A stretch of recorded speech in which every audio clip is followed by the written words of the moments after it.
What is up, everybody? RandomRandomMan here. I hope everyone out there is continuing to stay safe and be well during this unpredictable time, as I am here bringing you my review for Smile.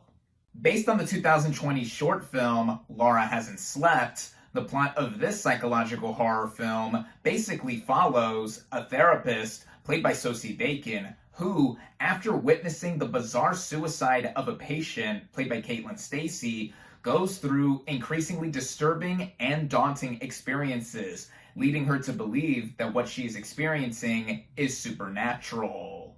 Going into this movie, I wasn't looking forward to seeing it at first. When I saw the trailers for this thing, I just thought it straight up looked like trash. It looked like another schlocky horror film, and it's not just because I have an aversion to the genre generally. I've said time and time again, horror is my least favorite genre of film. Despite me having seen a lot of horror movies this year, this film was originally supposed to have a straight-to-streaming release on Paramount+, but it got a wide theatrical release after it had tested well in screenings, and the buzz for it kept up when it world premiered at Fantastic Fest this year, with the last 2 weekends in a row here in the US seeing it finish at the top spot, which made me think to myself that there is something about this film that has caught on with audiences. And with me having the day off today and 2 of my coworkers having seen the film and having recommended it, I thought, why not also with it being Halloween and spooky season?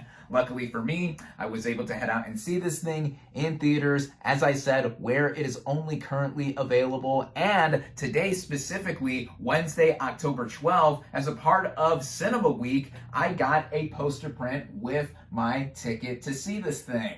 Starting out with the cast and their performances, we have Sosie Bacon as Dr. Rose Cotter, a therapist who is our protagonist of the film. Now, she is the daughter of Kevin Bacon and Kyra Sedgwick, who are basically Hollywood royalty, and I've previously seen Bacon act in the first 2 seasons of 13 Reasons Why, and I liked her supporting turn there, and here I really liked her in Smile. There's a lot to this character in being both a therapist and also being thrust into the situation. Bacon's character is also carrying additional trauma with her with the suicide of her mother. The movie begins with her as a child witnessing her mom having just spiraled mentally, and with all of this combined together and Bacon really doing a lot to have this movie be carried on her shoulders, she gives an exemplary turn here. Then we have some supporting players that do pop up here and there, like Kyle Gallner as an ex of Rose, who is also a police officer, and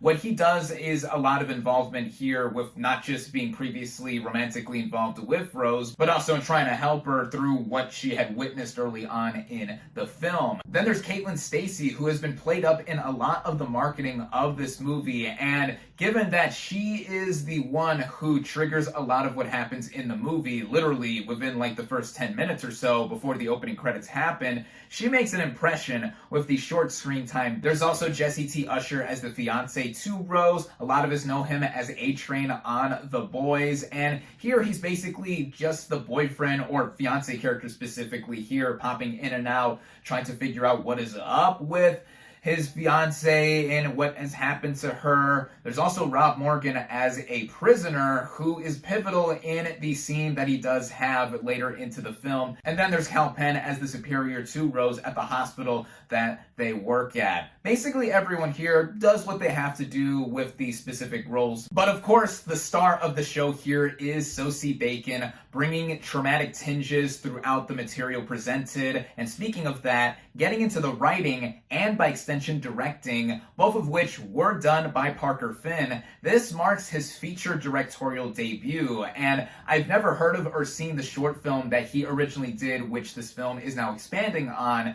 But I think what he does here is set up an interesting concept that at first glance, like I thought initially with the trailers, made it seem like, there is just a bunch of material here that is ripe for jump scares and just other kind of details that horror movies are known for, and also me thinking that they're schlocky. But the movie also has this approach in tackling mental health as well, given that our main character is a therapist, with her witnessing a patient, albeit one very briefly, before seeing how she was pushed too far and killed herself right in front of her, which leads our main character to remember the stuff that she went through in her youth too. A big theme in this film, of course, is trauma and how one has to carry with them, past or present, and how one is able to control maintaining it affecting one's day-to-day life. I didn't think that the movie would have something like that and be brimming across the narrative, and it handled it, I think, in a sensible manner. It still kept up with how dark this movie is in tone, but it did speak to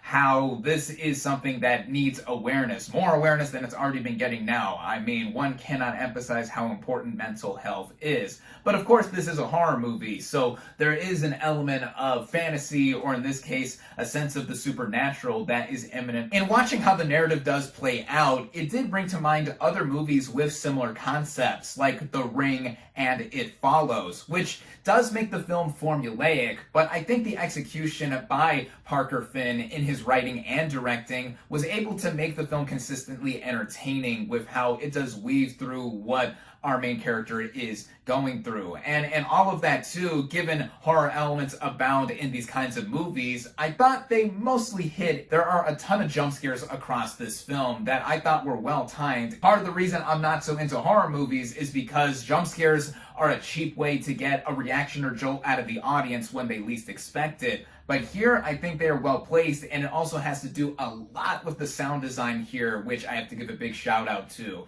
I didn't see this movie in any fancy schmancy format either, just in a standard theater setting, and how the sound design and even score plays up across the narrative. It was effective. There was one jump scare that I did see coming from a mile away, and that's just because I recalled the trailers for this film, and this involves a unbroken take with a character walking into the frame, but that's one thing I can let slide with how this movie was able to mostly keep up the tension throughout. And I think that with how the film also looks, there is a very sleek, darkened kind of gray feel to this movie. The way it is cut together too, I surprisingly thought that this was well made for a film that was originally intended to go straight to streaming, but it did play well looking at it all on the big screen, and in the way it ran at just under 2 hours in length, I did think that it sagged a little bit in terms of how there are certain moments that either could have been cut out for the sake of repetition or just seeing how things are more explained visually. That isn't something for me to harp on too much, and I mostly felt it in the latter portion of the film, specifically towards the final 20 minutes, because it was going in a direction, without spoilers in case you haven't seen this, that I didn't think the movie was going to stick the landing on at first, because it went for an ending that was tied back to what was initially introduced with the opening scene, but then the movie concluded with some grisly imagery which was in line with what we had seen throughout the course of it, like with all the creepy smiles, and just to feel that someone is watching you either in the darkness with that smile, or just feeling like someone is after you without seeing them for real in person. And this is also coming from someone who is not usually into the supernatural, but I think that here, in also connecting and being played up with the themes of trauma and just all around mental health awareness, I think the film was able to stick the landing there. And I also give it points for the final shots of the film having quite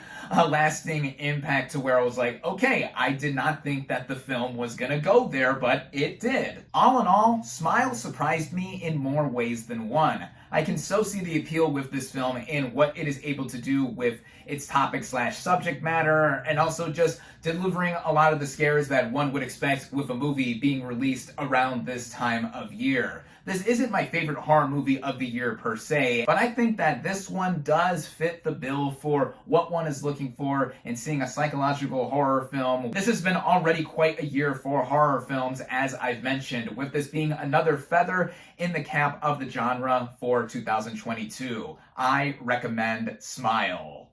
My final verdict for Smile. is 3.5 out of 5 stars.